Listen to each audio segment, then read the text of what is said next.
অনবক্ত ওয়াইজিন, বিশেষ আকর্ষণ, সারা বাংলার আলোড়ন সৃষ্টিকারী মুজাহিদ আহলুস সুন্নাহ সুন্নি জামাতের অতন্দ্র প্রহরী স্নেহাস্পদ মাওলানা মুফতি সৈয়দ হাবিবুর রহমান ফাহাদ সুন্নি আল কাদরি সাহেব, প্রধান বক্তা স্নেহাস্পদ হাজরাতুল আল্লাহ সুন্নত অতন্দ্র প্রহরী আল্লামা কারি মুবিন আহমদ আশিকি সাহেব,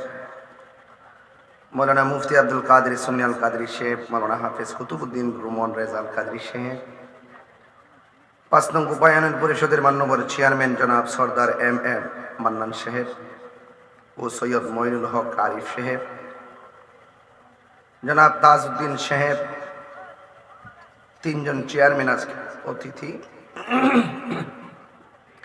মাহফিল পরিচালনায় জনাব রনি মিয়া, চাঁদ মিয়া, রাজু মিয়া, তামিম মিয়া, মিন্টু মিয়া। ইন্তেজামিয়া কমিটির পক্ষ থেকে আমাকে বিষয় দেওয়া হয়েছে সুদ এবং নামাজের গুরুত্ব নিয়ে আলোচনা করার জন্য।